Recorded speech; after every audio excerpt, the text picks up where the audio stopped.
Chapter 11. The river stunk in the sun glare.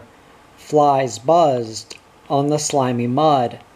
The way it is, Molly thought, leg clamped to her bare-backed pony. The river's just about finished. Another 2 weeks, and it's gone like a dream in the night. When you're wrapped head down in the blankets, there won't even be a puddle, and when it's finished, I'm finished too. The cows don't stand a chance, and neither does Bluey. It's the shotgun for them, or the sergeant's carbine, blasting between their eyes. Her fingers felt wet as they twined in Bluey's mane. Sweat saturated his neck.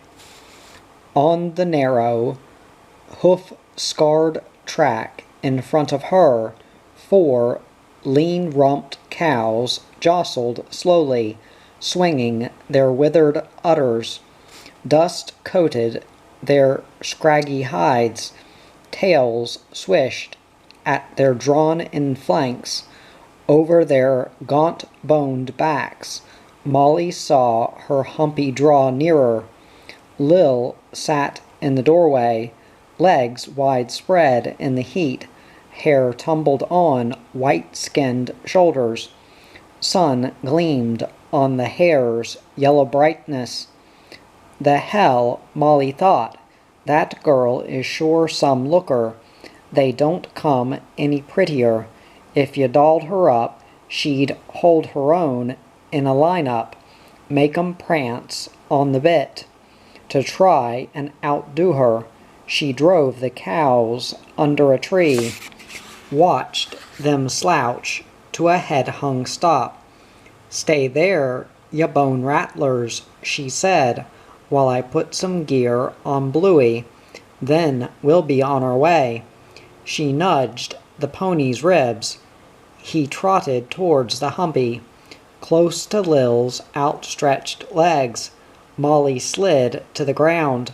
Reins looped over arm, she stood sweaty-trousered, staring down at the blonde, tousled head.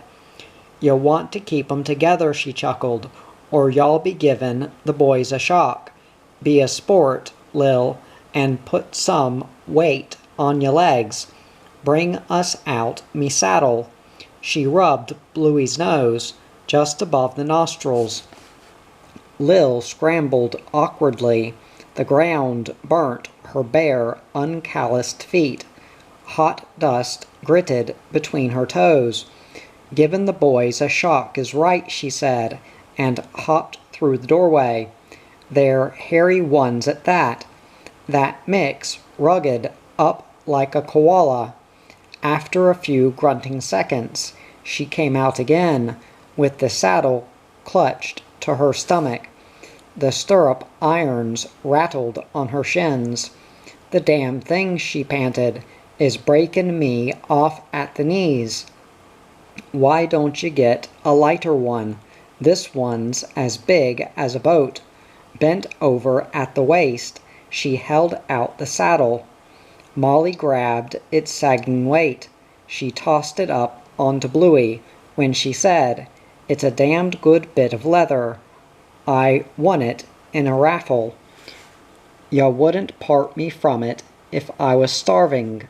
Unless," she added, reaching under Bluey's brisket for the girth straps, "you make me a pretty good offer, such as throwing in a cattle basher, or something like that." She tightened the saddle down, pulling hard on the girth straps. The pony kicked backwards, scuffling up dust. Lil hopped back through the doorway.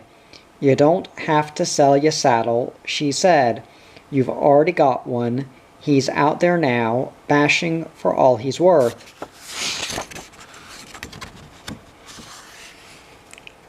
She pointed across the plains, towards the blurred, miraged horizon.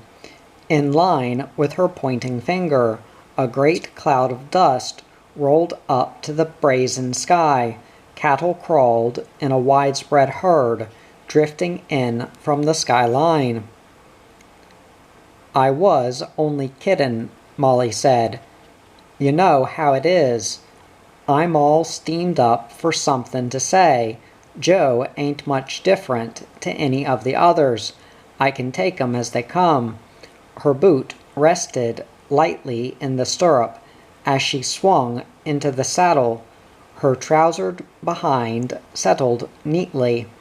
"But Joe, or no Joe, I've got a feeling things are going to happen. If I'm late getting home, just hang the billy on the fire and wait. Don't go flying a kite." She reined the pony round towards the waiting cows. Lil stepped from the humpy's doorway. She felt the hot sun blind in her face. Hand over eyes, she stared after Bluey's jogging rump. Molly's strung up tight, she thought, tight as the skin on a drum. Whatever it was Dawes told her before he drove away in his car has made her excited. She's jumping around inside. The way her heels are bumping Bluey, she's eager to get started. Lil rested against the door jamb. "The hell with a kite," she called. "I'll fly a pair of drawers. That way you'll know I'm home. You know I wouldn't go out without 'em." Molly slewed sideways in the saddle. "You do that," she chuckled over her shoulder, "and the boys'll beat me to it. So long, Lil. I'll be seein' ya somewhere about sunset, I should think." She straightened again and gently swung her whip. The cows shook their heads, plodding out from under the trees. Lil half raised her hand. Hair tumbled forward over her face. "Yes," she nodded, brushing the hair away. "So long, Molly. I'll keep my legs crossed for ya, and if it's hard being good, just try being careful." And she added, "Don't get taking any chances. If there's any kind of rough stuff, leave it to the boys. That Mick could hold a bull out to water, and Joe ain't far behind him." Molly's shoulders jerked with laughter. "You're a character," she chuckled, "but you've got what it takes. I picked a good 'un when I roped you in for a mate. So long, Lil." She swung her whip again, flicking the bony rumps. The cows mooed harshly, jostling rib to drawn-in rib. Dung splattered their knobby hocks. Clear of the river timber, Molly squinted against the glare. Sun shimmered the vast bare plain. Dust coiled from the cows' slouching hooves. In the distance the great herd spewed its smother up to the sun. So there they are, Molly thought, close to 1,000 head of heat-crazed bullocks, every last one of them, bawling his crazy head off. It'll be one of the 7 wonders if Rick can stop 'em from bolting, and if they go, I want to be in it. Get down on to Bluey's withers, and ride him into the ground, spur him in headlong gallop, through the dust and bawling murk. She felt the sweat burst under her armpits, trickle down between her breasts. Excitement made her jumpy. Her heels pounded Bluey's sides. He danced impatiently, snorting dustily. Dust ringed his flaring nostrils. Molly's small brown hands curbed his straining bit. Slowly the distance narrowed. The bawling, wild-eyed bullocks surged in close to the plodding cows. Over the cows' ridgy backs, Molly watched the herd draw nearer. A flood of horns glinted through the rolling dust.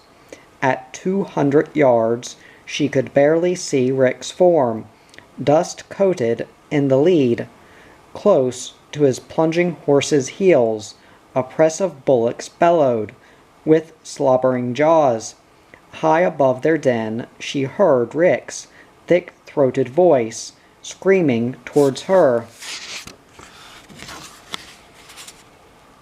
Head bent to catch the words, she leaned over Bluey's withers. "Get to bloody hell," she heard the harsh voice grate. "Leave the cows and beat it. We can't hold the bastards any longer. Any minute now, and they'll be gone."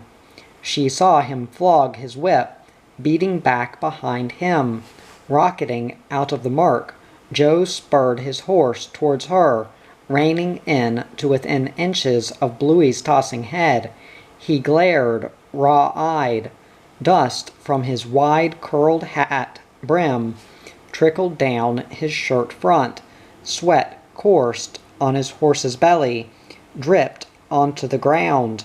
"Go on," he grunted. "You heard what Rick said.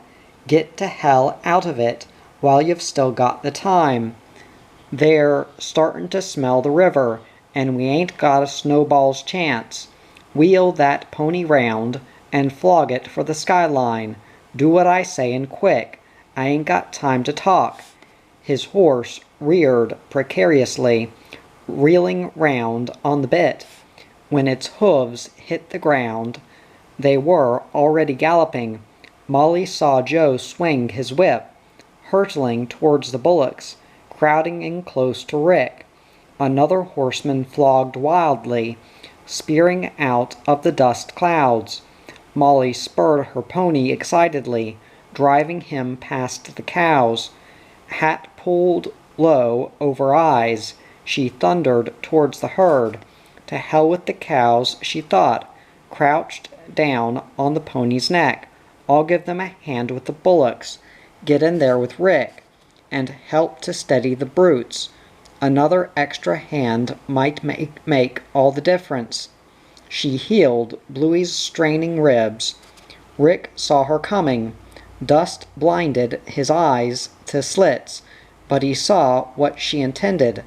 Joe too swung round in time to look. Then a great wave of bullocks smashed into headlong gallop, ripping in a wild horned sea. Rick, Joe, and the other horsemen were swept before it.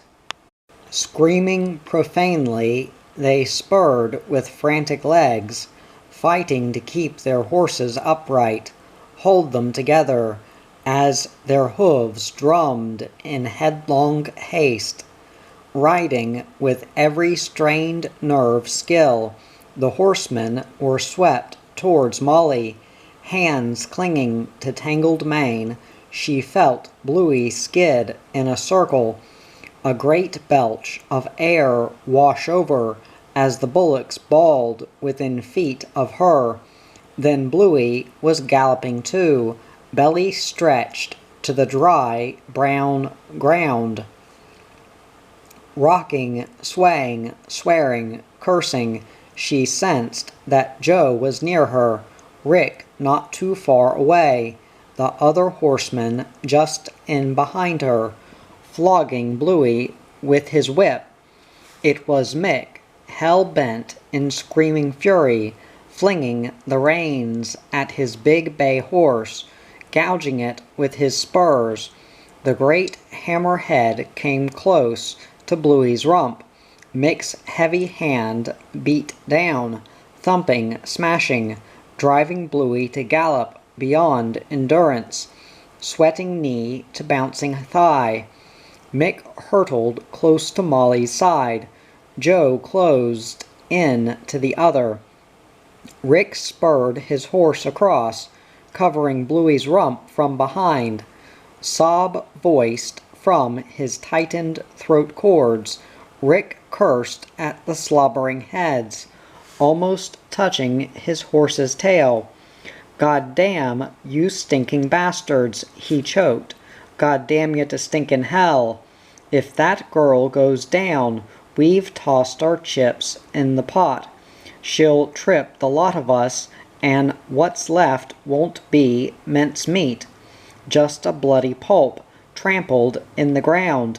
He felt his horse stumble.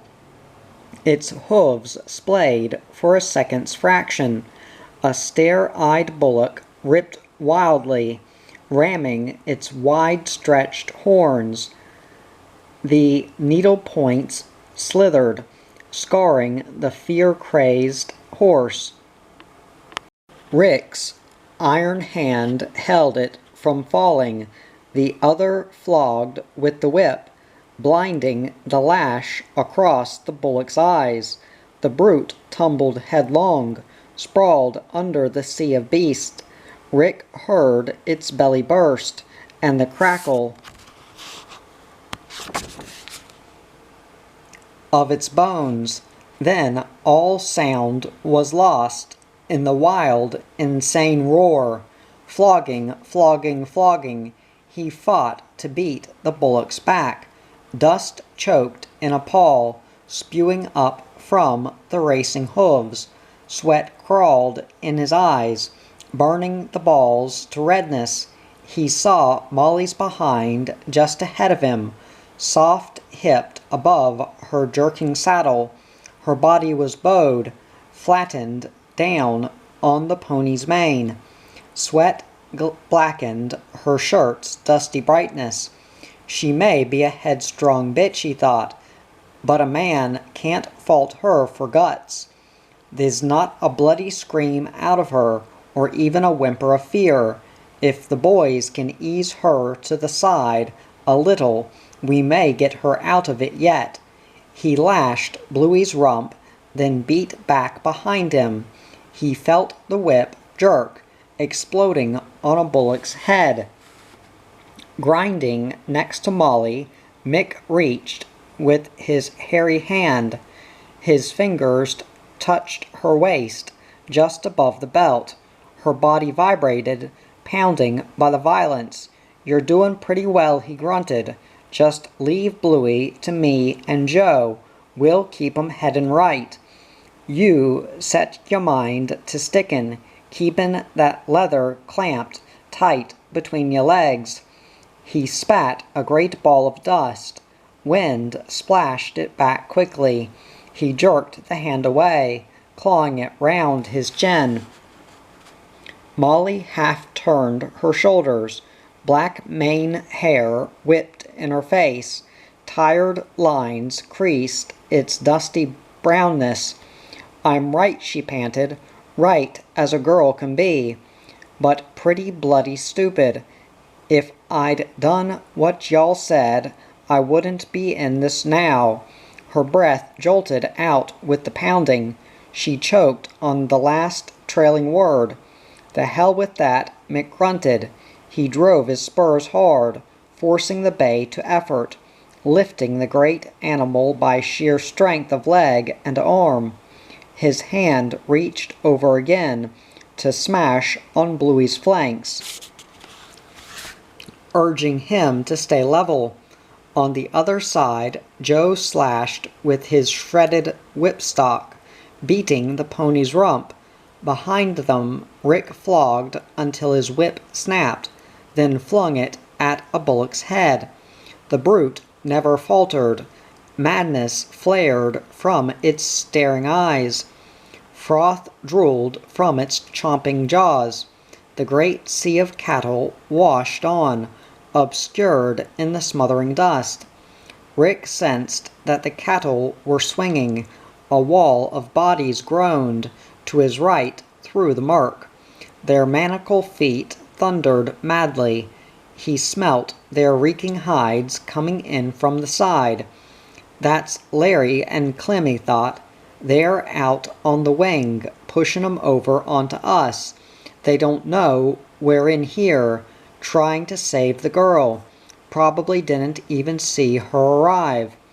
The dust would have them blinded." He spurred savagely, feeling his horse falter. The hell with it. If a man was going to die, he might as well stay to the last. He felt the horse respond, straining its tired muscles. In front of him, he heard Molly scream. Bluey knuckled over at the knees, but Mick caught his falling head, hooking it by the bit rings. For endless fragments of seconds, Mick's shoulders bulged with the strain, then Bluey regained his stride, his rump pounded gallantly, swishing its streaming tail. For crying out loud, Rick thought, a man's heart splits in his chest. How the hell did he come up out of that one? His nose was right in the dirt. That's the best bit of work I ever saw Mick do. The bastard's made of steel. He saw Joe twist in his saddle, his thumb curve up in arc. The coated mask of his face split in a dusty grin. Then a packed surge of cattle swept round from the right. Joe's face tightened. He felt a horn point bearing on his leg, felt the bumping thump of an under jaw scrubbing on his boot, straightening in the saddle. He glanced down at the boiling dust. Close to his heaving saddle, a big body pounded madly within touch of his tattered whip, jostling rib to rib on the maddened bullock, pressed another and another. A great river of cattle was forcing in from the side. Joe kicked the flaring nostrils. His spurred heel rowelled the bullock's head. Balanced in the saddle, he tried to poke the staring eyes, prodding between the horns with outstretched leg as his horse careened, but the head stayed rigid, out-thrust from the galloping body. The eyes held their insane glare. Joe's hands sweated on the bridle reins. God damn the bastard to hell, he thought. If he brings me down, the lot will go. I'll trip Molly, she'll trip Mick, and Rick'll pile over the top of us. The bullocks tread us flat. The hell with the bastard. I'll beat its bloody brains out. He flogged with the whip, bringing blood to the whistling nostrils. Red scuds of froth splattered on his trousers. The iron-hard jawbone bumped on his stirrup iron. He kicked it away again. The horn scraped hard on the saddle flap. He cursed vilely. Molly heard the words rip out, spitting between his teeth. His horse crushed across, jamming her leg. The grinding pain made a scream choke in her throat. Sweat spilt in a stream on her face. She tasted the saltiness running over her lips. Raked from the violent galloping, she heard Joe shout to Mick. Saw the beat of his hand smashing on Bluey's neck. Get over, get over, get over, he screamed above the roaring. Swing over Mick, if you can. They're comin' in from the wing, and packin' me, rippin' me horse's guts. He jerked suddenly, feeling the horn prick his leg. Mick twisted sideways. Raw redness blinded his eyes. Over Bluey's straining neck, and Molly's jolting head, he glanced at Joe's face, and the bullocks beyond. So this is how it comes, he thought. This bloody horse of mine can't hold up much longer. The others are dying too, with the face of the herd behind us, and the wing coming in from the side. The bastards have got us trapped, pocketed in like grog in a bottle. It's who cracks first that matters, the bullocks or the horses, and we can't shift 'em a yard off course, or their legs'll falter. They're running dead from frenzy, but if we change, they'll drop. He leaned to grab the bit rings, holding Bluey's head straight. "Lay off 'em, Joe," he grated, forcing his voice to shout. Dust strangled his straining throat. "What the hell are you trying to give me? Do you want to bring us all down? Keep over your bloody self." His hand strained on the bit rings. The steel numbed his twisted fingers. Joe gouged at the bullock's eyeballs. With one leg hooked on his heaving saddle, he rode with one leg free, spurring the bullock's head, but the strain agonized his groin. He let the leg sink down, ramming it in the stirrup. The jolting pommel brought relief to his crutch. "The way it is," he thought, "Old Mick is right. A man ain't got a chance, except if his luck holds good, and it's held before. Maybe it'll hold again." He spat over the pommel, looking down at the bullock's staring eyes. If the bastard would only swing, crush over towards its mates, he might make it yet. Keep his horse as a shield to Molly. Help her flog her way out of the mess. Joe felt the horn press hard, scraping on his trousers. When he kicked his leg clear, his horse galloped madly. Pain galled it to frantic effort. The horn ripped a gash in its side, close to the groaning saddle. Blood reddened the sweating flank. Hemmed in behind, Rick sweated the violent seconds. Through the searing, blinding dust,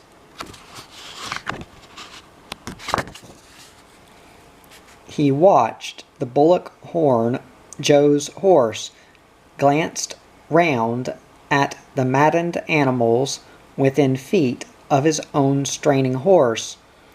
"It's a go," he thought, "a bloody tough go, the toughest I've ever been in. If I could toss that sod, Joe might have a chance, but he's too jammed tight with the others. The hell with the bastard, I'll give it a whirl. A man can't lose by that much." He keeled from the saddle, leg clamped to the creaking leather, reaching for the bullock. For desperate moments he clawed blindly, hand on the dungy rump.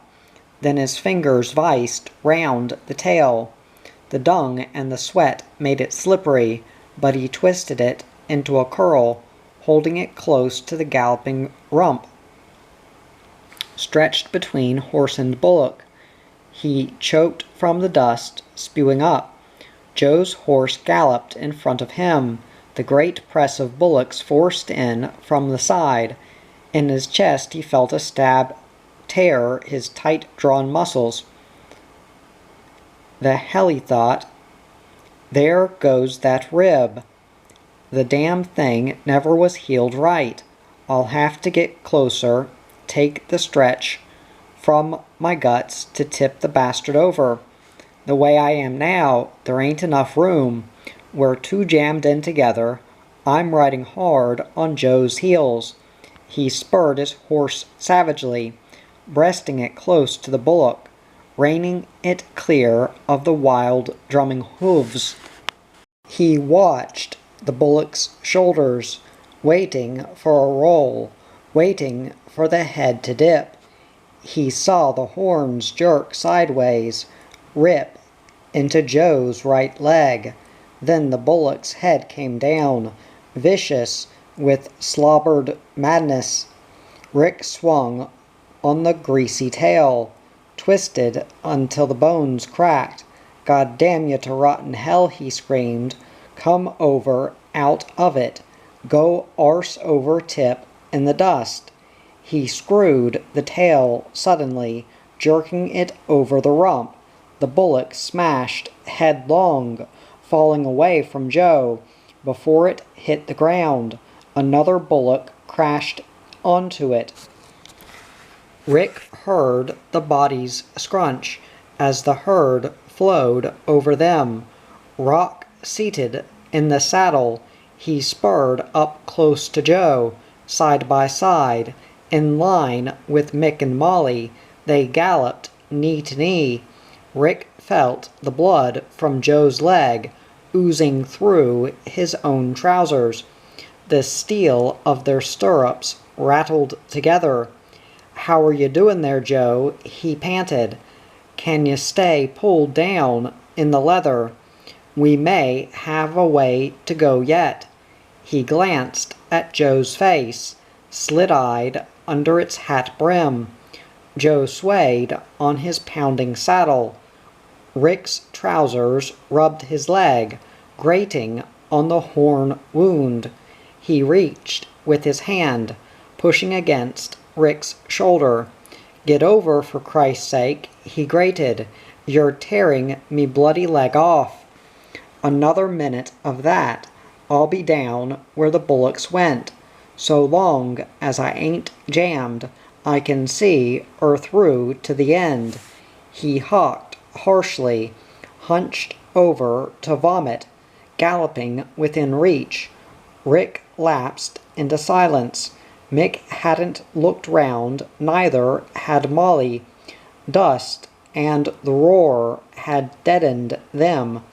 Mick fought to keep Bluey going. Molly fought to stay in the saddle. The way it is, Rick thought, Joe's out on his own. There's no one now can help him. He's out on his own, like he was with the snake. The bastard was born unlucky, or maybe his legs got a hoodoo. It's funny how it goes. Some fellers have all the luck. He reefed away from Joe, spurring clear of the horn-ripped leg, close to the wild flow of cattle. He sensed they were tiring. Through scum-murked eyes, he saw that the horses were gaining. The jostling press of long-horned heads was slipping back behind. Thank Christ for that, he thought. Thank Jesus Christ, we've got a chance to make it. A few more minutes, and we'll be out in front.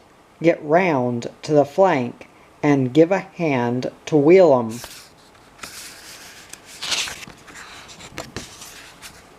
He gathered the reins in one hand. The other reached out. Joe's shirt was wet, saturated with sweat. Rick felt the muscled arm hard under his hand. "She's right, Joe," he grated. "She's right now, mate. Another few yards, and we've made it. Give you a chance to take a spell. Get your leg up on a pack saddle." He slid the hand down as his horse veered drunkenly. The toe of his dusty boot almost scrubbed Joe's leg. "Hold your bloody head up," he added, grabbing the reins with both hands. "If you crack up now, it's over. A man'll spit dust in hell."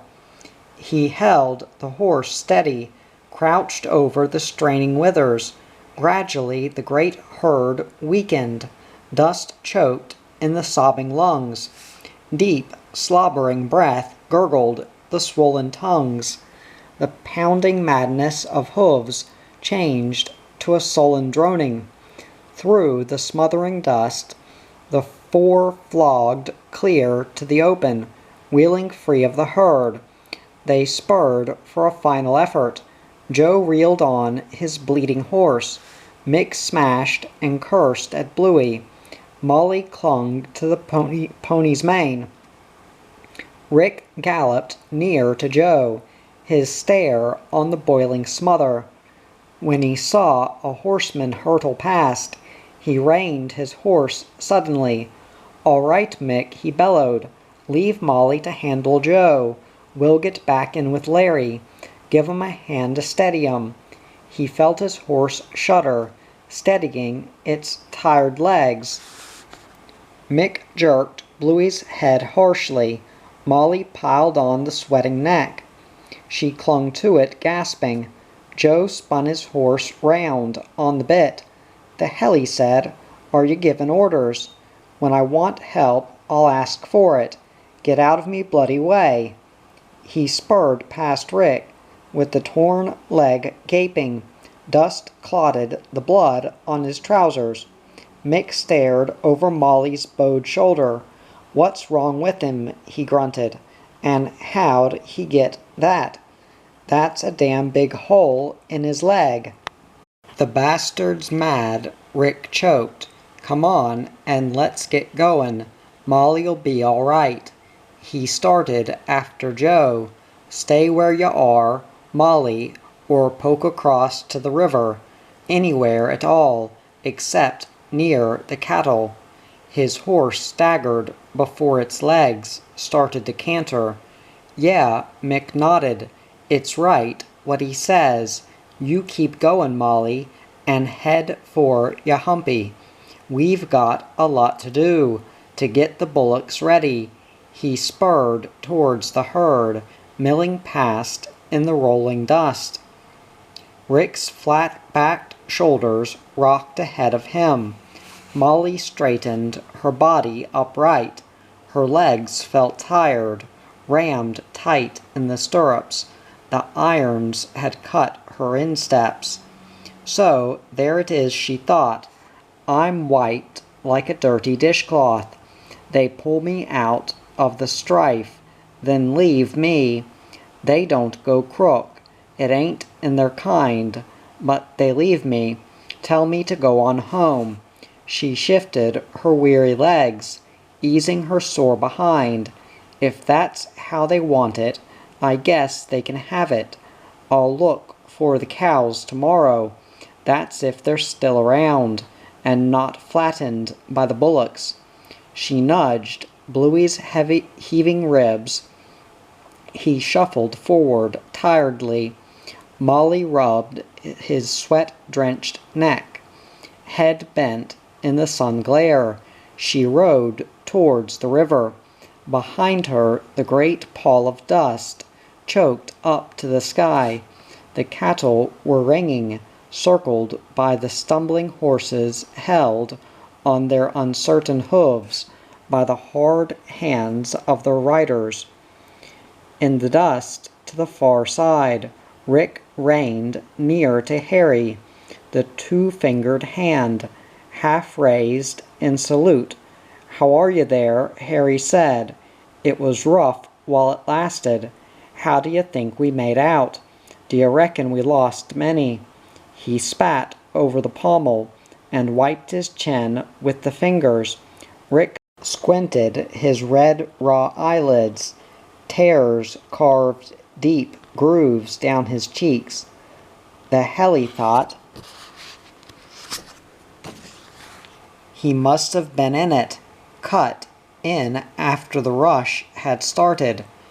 The scrapper wasn't here when Molly arrived, but he must have been in time to give Larry and Clem a hand. It's the bloody dust that does it. A man can't see more than 10 yards. He hawked a mouthful of scum. "Yeah," he nodded, spitting down past his stirrup. "It was rough, all right, and I'm glad to see you made it. Thought maybe you was in town, soaking some grog into ya. Didn't see you around before the ball started." He jerked a thumb at the bullocks. Head hung with stupid exhaustion. Harry's lean face wrinkled, lines cracked on the coated dust. "A man don't pass his plate," he said, "when he's got a load on it. I knew as well as you what the strife would be. I whipped a couple in smart and rode out quick. Just cracked it in time to see the mob going." A thin splatter of froth edged on his lips. He licked it away. "And by Jesus Christ, they were going. I had to flog to catch 'em. Stay up with Clem and Larry." So there it is, Rick thought, and that's the way it goes.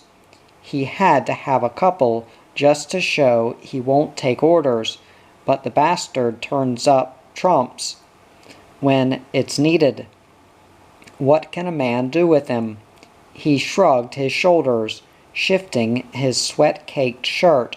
"All right, Harry," he said. "We'll talk about that later. Right now, we need some horses. The ones we're on are finished. Might never be right again. You canter across to the stockyards and bring back half a dozen, enough to change all around. Then we'll get the herd moving. Roll 'em in towards the bridge.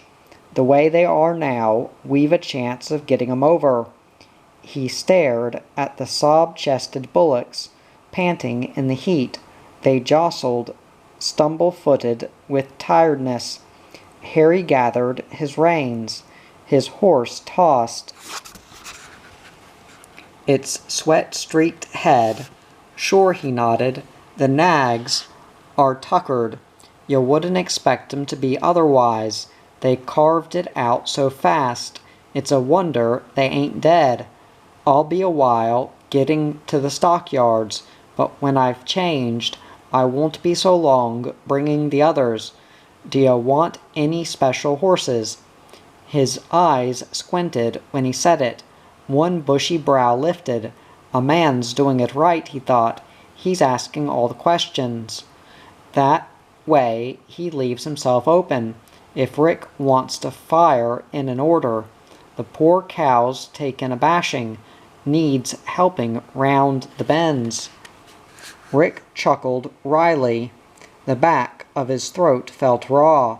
"You don't have to lay it on," he said. "A man can see what you're thinking. Just take a cut of the first 6 horses and wheel 'em out smart. The sooner you're back, the sooner we'll get the bullocks over the bridge." He rode with Harry, jogging along the herd's edge. At the far extreme of the milling cattle, he shaded his eyes from the glare. "Well, so long, Harry," he added. "Molly's plodding along ahead. If you happen to pass her before she swings down river, tell her it ain't too bad. They'd have bloody well gone anyway." "I'll do that," Harry nodded. "She was lucky to beat 'em. Dead lucky, in fact. You blokes did a good job, stayin' up there with her. I'll be seein' ya." His stumped hand jerked at his hat. The brim shadowed his lean, hard face. "A man wants to yarn after a go like this, but I better be on my way." He stared at the cattle, panting past in the dust. The greater part of the herd was shrouded in the smother. "The hell," he thought, "they're drawn up tight in the guts. Their ribs are knocking. They'll be right for a while, till I get back with the horses." He spurred away from Rick. Over his shoulder he said, "Clem told me Joe got a hornin'. I ain't seen 'em.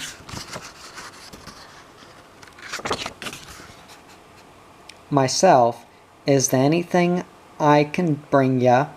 A wad of bandage from the pack saddle, or anything like that?" "No," Rick grunted. "Just bring the horses, and for Christ's sake do it quick. Joe'll see it out to the stockyards. Then we'll pull 'em from the saddle, maybe send 'em in the hospital. Now get that crow bait crackin', or we'll be workin' in the dark." He reined away, riding in close to the cattle. The flow of gasping bullocks surged slowly in front of him. He heard Harry curse the dust as he rode towards Yorinda. Chapter 12. The fire gleamed redly.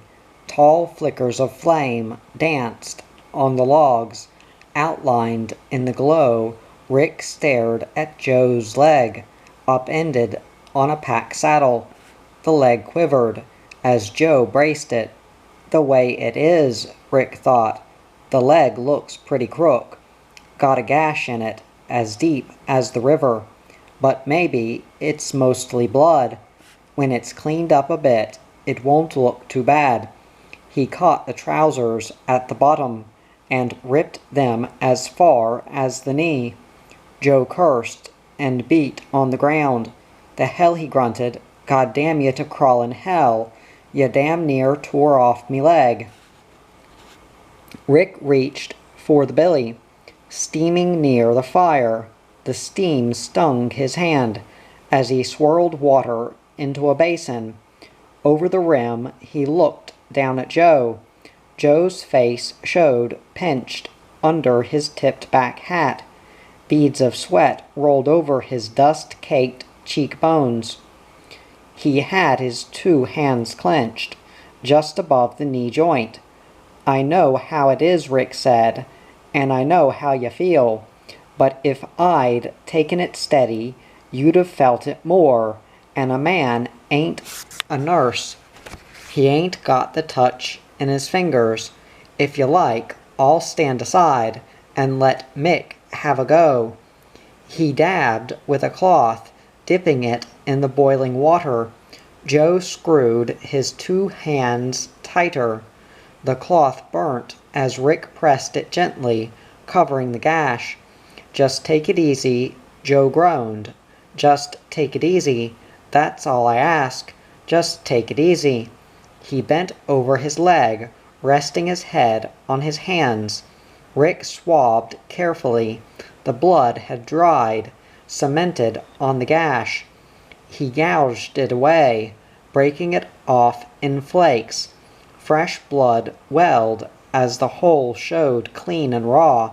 Rick opened it with his fingers to peer inside. He could see the torn nerves twitch. "She don't look too bad," he said, "and then at the same time, she don't look too good.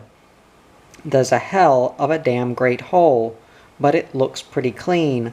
I thought for a minute there was a bit of your trousers poked up inside, but I can see now that they ain't." He let the gashed edges close, pressing them together. Sweat crawled down Joe's forehead. The hell, he thought, the bloody godforsaken hell. That hurt while it lasted. A man could feel the air sucking inside. It makes a man sick. He pushed Rick's hands away and hugged the leg to his chest. "Give us a spell," he choked. "A couple of seconds to get me wind. The damn thing's jumpin' mad. You made me break out cold in a sweat." Rick sloshed the cloth in the water. "Break out cold is right," he grunted. "If I had a leg like that, I'd be flat on me flamin' back. The horns scraped through to the bone. The way it is, the best thing we can do is to wait for Dawes. It's a good half-hour since he was here to see us, yard the bullocks. Allowin' him 20 minutes or more to get to his office and make the call. He should be here any time, and we'll know then whether he's found." The doctor. He stared towards Yorinda as he straightened. Water from the cloth dripped hissingly into the fire. Unable to see Dawes' headlights, he bent again, across the fire. A bullock bellowed in the darkness. On the far side of the stockyards, another answered it, outlined against the rails. Mick, Larry, and Clem unpacked the pack saddles. Inside the rails, hooves trampled uneasily. The bitter reek of dung stunk in the warm night air. Unseen near a shadowed tree base, Harry's axe echoed sharply. The sound of chips pattering against his boot tops pattered in the background. Mick hoisted a blanket roll and bow-legged towards the campfire. The way it is, he thought, listening to Harry's axe. He's taking it out on the firewood. He's mad as a snake at a picnic. He wants to hoof it up to the pub and have a yarn with the bar flies. Tell 'em about the rush and the way Joe got horned. Close to the fire, Mick lowered the blankets slowly. "Don't want to raise the dust," he said. "How's it comin'? Have the flies caught it, or is it clean?" Rick dabbed the cloth gently. A little trickle of blood flowed from the cut's edges. "No," he said, "the maggots ain't nipped in it, but it's gone in pretty deep. We'll get a better idea if Dawes brings out the quack." He rinsed the cloth again. The water showed black in the firelight. Joe rolled on to his elbow. "Never mind me," he grunted. "She's just a bloody scratch. How about the nag? Did the bastard rip him much?" He jerked backwards when Rick spread the cloth. Mick fumbled inside the blanket roll. His fingers felt a rifle, gripped the hard, smooth butt. "Yeah," he nodded, standing upright. "He ripped 'em all right. Nearly tore his guts through the skin. He's too far gone to stitch. A man'll have to shoot 'em. I've left 'em tied to the fence at the far end of the stockyards." The rifle gleamed in his hands. He clicked open the magazine to count the bullets. "So there it is," he thought. "I've said me say, and Joe's had to take it. He thinks a lot of that horse, but thoughts won't save him. That horn in the belly settled him. How he galloped that last mile, no one will ever know." Joe's face twitched in the firelight. The grooves deepened down his cheeks. He sat silent, hunched over his leg. Then he scrambled upright. "Give me the gun," he said, "and I'll do it meself. That way I'll know it's right. I've had 'em a long time. A man 'ud be wrong not to see 'em right for the last time." He staggered sideways, doubled over the fire, his boot buried in ashes, and skittered sparks upwards. Rick cursed all ring-tailed bushmen. He hooked Joe's belt and lifted him bodily, forcing him down to the ground. "For Christ's sake, stay there," he grunted, "or I'll flatten in your skull. You've started the bloody thing bleeding, just when I had it fixed.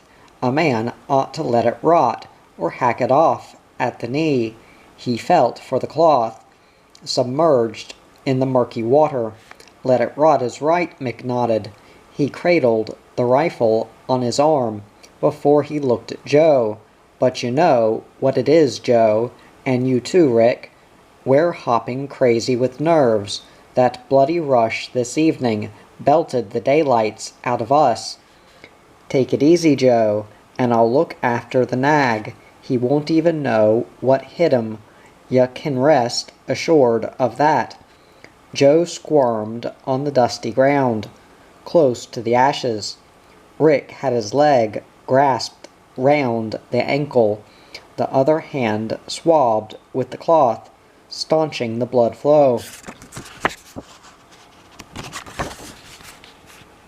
"She's easy, Mick," Joe panted, "to stand up there and say, 'Take it easy.' You ain't had your leg ripped. Get out and shoot the nag. Shoot ya bloody self too, if it'll help. So long as you shut your trap.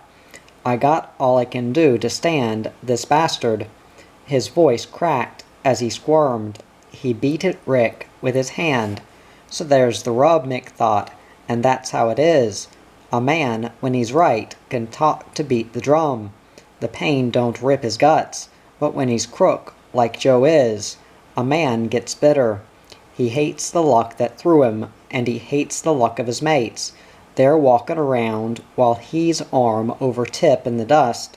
Mick spat in the fire, then walked towards the stockyards. He passed Harry coming in, carrying a load of firewood. Clem and Larry followed him, each carrying an armful. Mick heard them dump their loads near to the fire. Then the fire's glow left him. He walked slowly, brushing the stockyard's fence. The big rails bumped his shoulder. Cattle the other side snorted uneasily. He heard them surge away. At the end of the fence a horse nickered softly. Mick saw its shape, vague at first, in the shadowy darkness.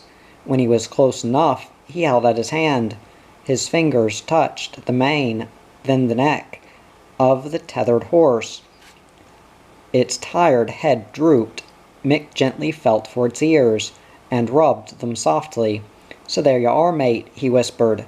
"Did you think I had forgotten ya?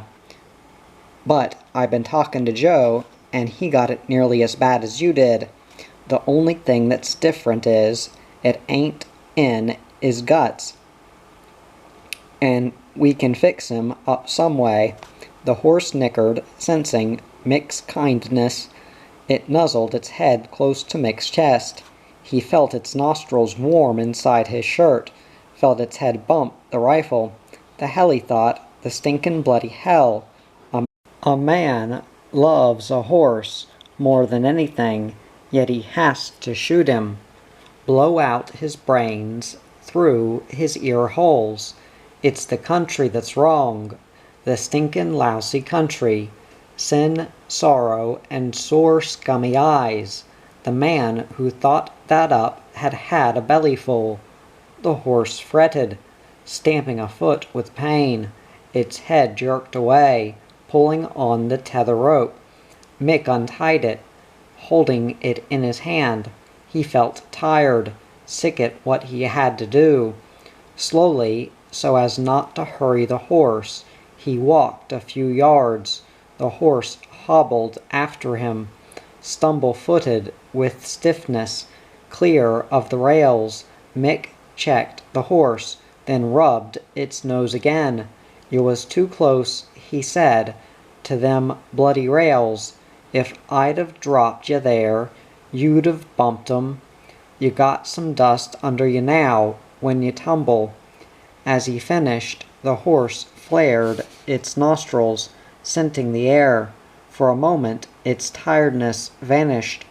It whinnied loudly, shrilling the sound deep from its muscled chest.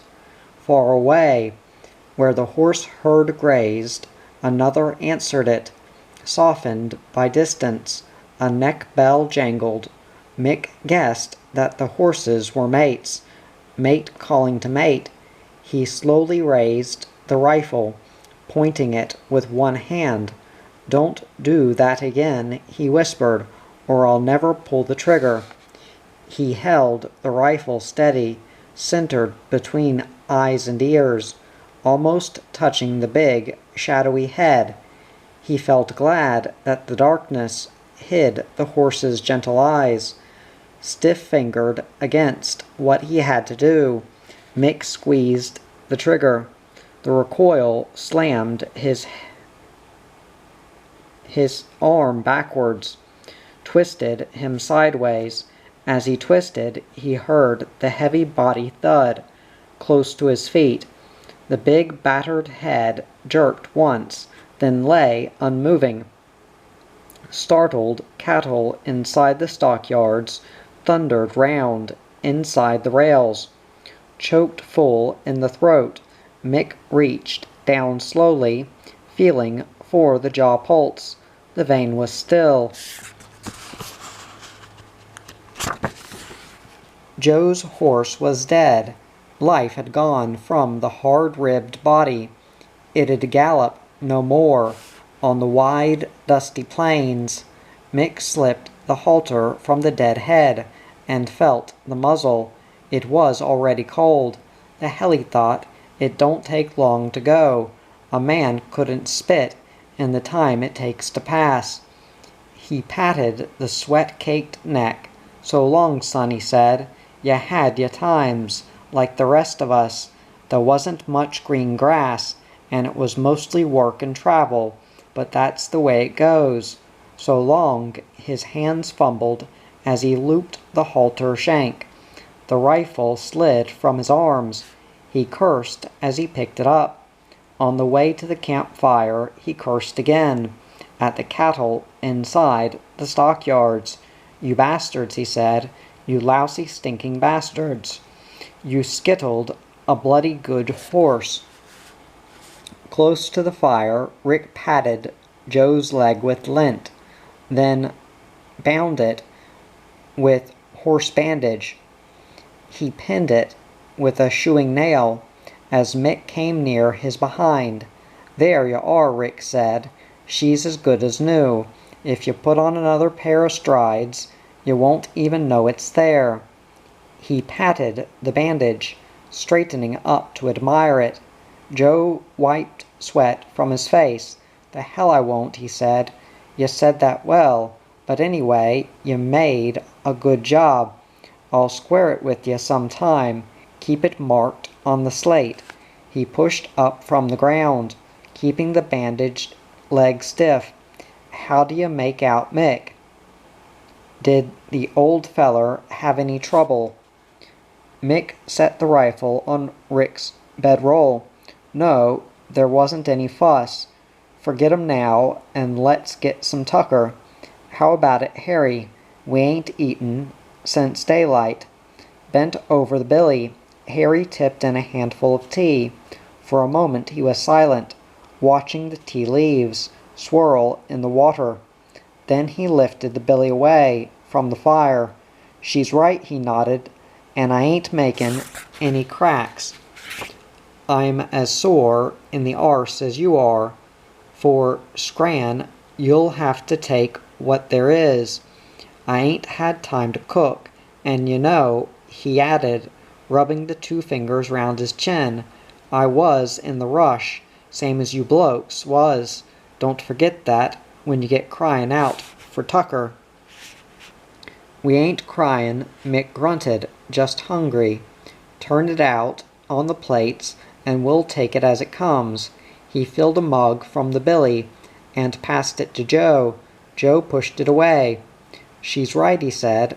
"I ain't all that crook. A man can fill his own pint." Drag-footed he hobbled round the fire to pick up another pannikin. Behind him, dark-shadowed where he stood, Rick emptied the basin. "The way it is," he thought, "we're all edgy, strung up by the gills. If one of us puts a foot wrong, there'll be a brawl, and it'll be a brawl to end all brawls. You don't come through a stampede like that one without cracking somewhere, and Joe's scared. Just plain dumb scared. Frightened to go to hospital. He'll let his leg rot first, turn green with gangrene, but that's the way he's made, and the rest of us too. Mad as blowflies, shut in a bottle." He set the basin down, as he said, "It looks like Dawes is running late. Must have got held up somewhere. You want to go easy on that leg, Joe, until he gets here.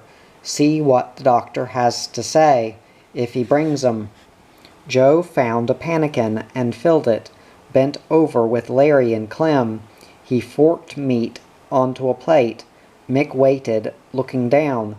With the filled mug still in his hand, he stepped aside, as Joe straightened, balancing plate and pannikin.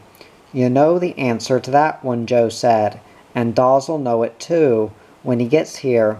A man gets a bloody scratch, and you'd think he was dyin'. Give over and let's eat in peace." He squatted on a pack saddle and set the mug on the ground. Larry and Clem hunkered near him. Mick knelt to hack some meat. Gaunt-faced in the firelight, Harry suddenly jerked. Before one of the 5 could move, he flung a plate in the fire, then kicked a heap of logs backwards.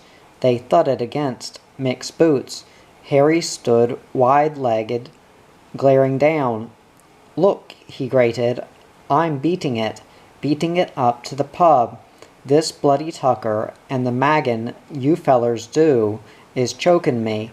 You can clap your chins on your own." The log hurt. Mick rubbed his ankle, while Rick came in close to the fire. The stinker, Mick thought, trying to stand. The 2-fingered son of a stinker. When the ankle's right, I'll belt him. Belt him with the log, fair over the skull. He hopped sideways as Rick pushed past. "It's right," Rick said. "I'll handle him. He stays tonight or rolls his swag for good.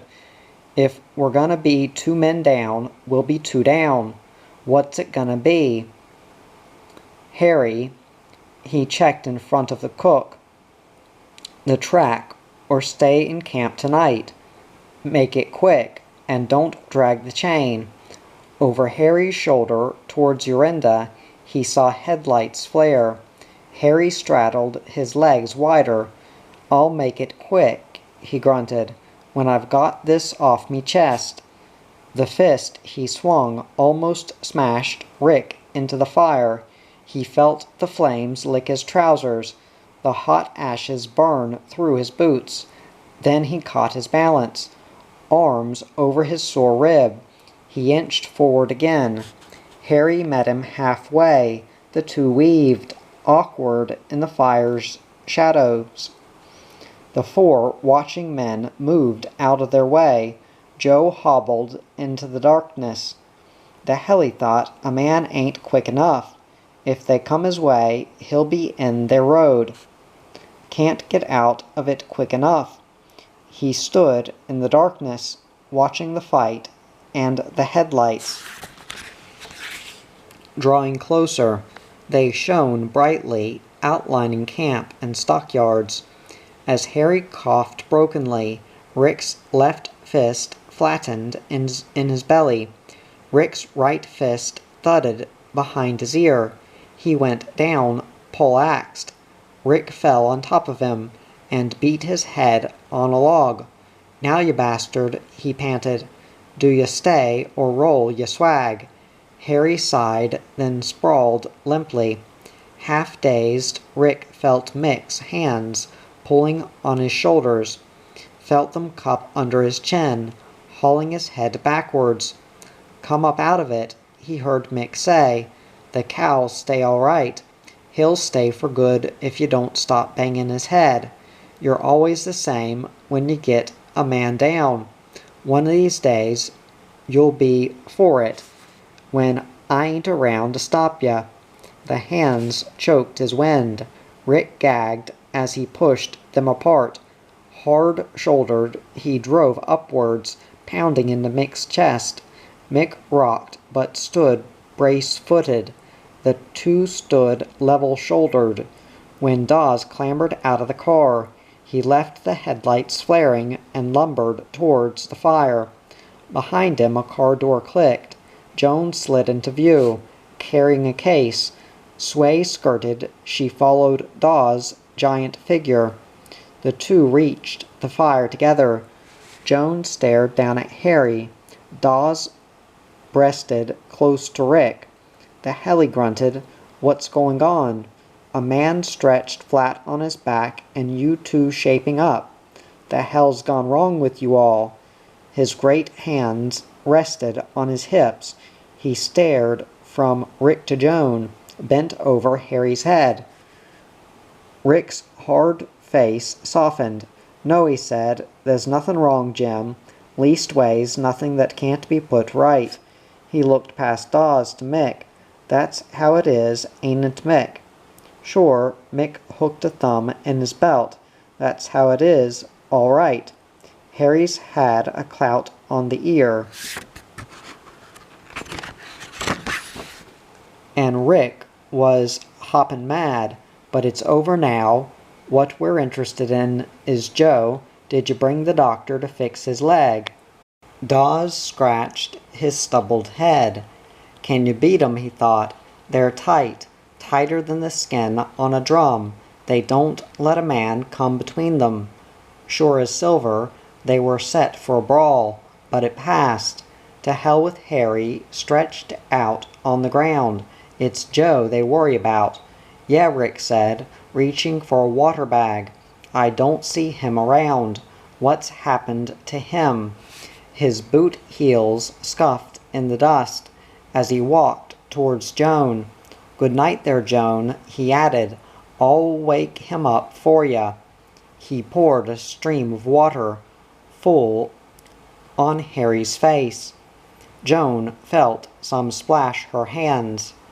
She kept her head down, aware of Rick's sweaty trousers close to her side. "Hello there, Rick," she said softly. "What on earth came over you to hit him like that? I saw you on top of him as we were driving along in the car."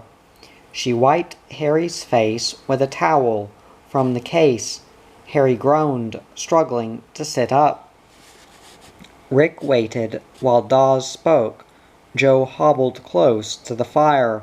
Clem set the billy back on the ashes, then helped Larry restack the firewood. They nodded to Joan when they lifted Harry upright, setting him on his feet. "You know," Dawes said, "I can't raise the doctor anywhere. The sergeant thinks he's visiting out at Noonan's place, but they ain't got the phone on. He says if we like, he'll send a man there, but it'll take some time. Noonan's is all of 50 miles. Joe prodded Dawes' ribs. "Look," he said, "never mind these maggot brains. I'm stayin' with the mob. We're short-handed now, especially if Harry pulls out. You can forget about the doctor. Rick ain't done so bad, with a bit of padding and a roll of horse bandage." He held out the leg, showing the bandage. The torn trousers flapped. He pulled them together, covering the knee. Rick felt Joan's hand creep into his. The small fingers squeezed, then slipped away again. Bright-haired in the headlight's glare, she walked towards Dawes, holding the case under her arm. Rick stared after her, then glanced down. His hand felt big, calloused in the palm. The hell, he thought, now what was that for? A man's racking his brains to tell her about Harry, and she squeezes his hand. Don't give him a chance to say something, but just walks away. "Can you beat 'em?" He followed her and stood close to Joe. Larry and Clem had taken Harry over to the stockyards. Their voices blurred in the rumble of hooves, pounding inside the rails. Mick waited, thumb hooked in belt, watching Dawes. When he lowered Joe's leg, Dawes straightened slowly. Strain eased from his rucked-up shirt. "It ain't too bad at that," he nodded. "She's wound on nice and neat. But how about stitches?" he said to Joe. "With a gash like that, you've got to have the edges pulled in. If you don't, you'll have a damned great hole, big enough to put your boots in." He tucked in his shirt, pushing it past his straining belt. "That'll do me," Joe grunted. "I want somewhere to put 'em. How about it, Rick? And you too, Mick? Is it Jake with ya?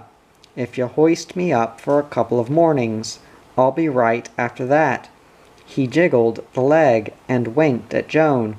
She saw the sweat bead on his face. Her hands reached instinctively to steady him. Rick saw the sweat. Mick did too.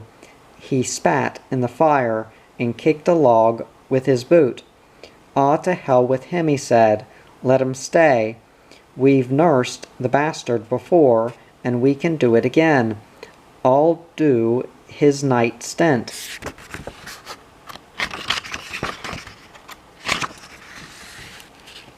He looked round suddenly, remembering Joan. "Sorry," he added, "but you know how it goes. A man ain't used to your company." Joan saw his embarrassment. It was real. He's worried, she thought. Worried about Joe. So is Rick. The friendship between them is deep, yet they hate to show it. Don't show it, in fact. She smiled at Mick. "Don't worry," she said. "I know how it goes. Sometimes I wish I didn't."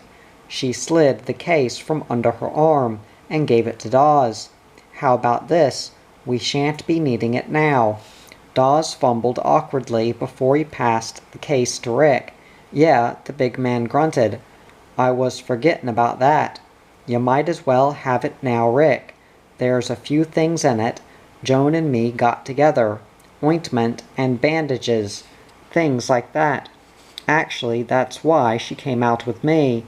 He scratched his stubbled head. "When I couldn't raise the quack, I dropped along to see her, see if she had any ideas, and she offered to come." He glanced down at Joan. Little lines crinkled round his eyes. "She knows a bit about first aid, but you've beat her to it. I reckon we ain't needed the pair of us." So there it is, Rick thought, and that's how it goes. You put two people together, and they start to rely on each other, help each other round the bumpy bends. Before you know where you are, they're hobbled, bedded down, with the sidelines on. He set the case on the ground, near the billy. "I wouldn't say that," he said. "You've both done a darned good job. This stuff'll come in handy. It'll help us keep Joe in the saddle. If it don't, we'll get word back, and you can come out and fetch him. We'll strap him down for ya. Anyway, thanks a lot, Joan, you too, Jim. You've both done your best. And when you look at the little runt, he ain't really worth it." He stared at Joe for a moment, then dodged as Joe swung a fist. Dawes hitched his belt. The great bulge of his belly jutted out over the buckle. "A man's got the luck of the draw," he thought, "but it don't get him nowhere. He can take her back to town, but her mind'll be on the track, rolling along in the dust, behind the bawling, crawling bullocks." He turned towards the car, dark-shadowed behind its headlights. "Well, when you're right, Joan, we'll be on our way. So long, Rick, so long, fellers." He half waved his hand. The great arm jerked at the elbow. Joan smiled at Rick, then patted Joe's arm. She felt the dust caked thickly on the shirt. "So long," she said. "I hope you'll be all right. I think it would have been safer to have seen a doctor, but I suppose you all know best. So long, Rick. So long, everybody." She walked after Dawes, head bent against the headlight's dazzle, leaving the three men motionless, staring after her. "So long," they said. They were still standing when the car swung round and headed towards Yorinda. Rick moved first, as he turned to face the stockyards. "They're on their way," he said. "Now we'll settle up with Harry. See which way he wants to jump." Mick tossed a log in the fire, then reached for another. "Yeah," he nodded. "That's a little score yet to settle." Sparks glittered over his head when he said it. The night seemed darker after the headlights passing. Harry came into the fire glow, followed by Clem and Larry. Harry's gaunt-boned face was shadowed under his hat brim. Dark water stains blackened the dust on his shirt front. "She's right," he said. "I'll see you through. The crack on the skull cleared me. I ain't never pulled out of a team yet, and left 'em in strife. Which way'd you want ya tucker, in the tens or on the plates?" The lean lines cracked on his face. The two-fingered hand rubbed on his bristled chin. Rick reached for a tea pannikin. "You can leave it in the tins," he said. "You've had it rough like the rest. The fancy stuff can come later, when we're headin' on the track. Tonight we'll take it neat, and turn in early. I want to get 'em moving, before the sun bites holes in their brains." He stared towards the cattle, restless-footed in the stockyards.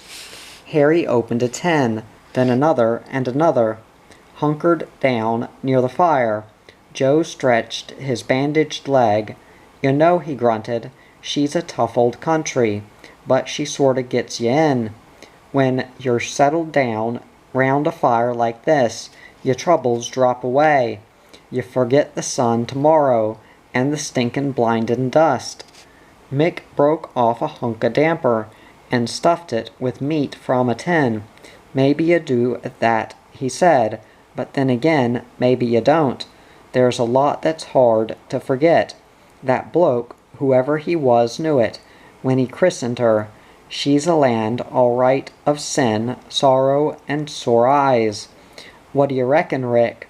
Rick remembered Joan's hand, resting in his palm. the squeeze of the small soft fingers. "Yeah," he said, "that's somewhere about right. There's a bit of sin and a bit of dust, and when you look at it, a bloody lot of sorrow. Pass us the meat tin, Mick."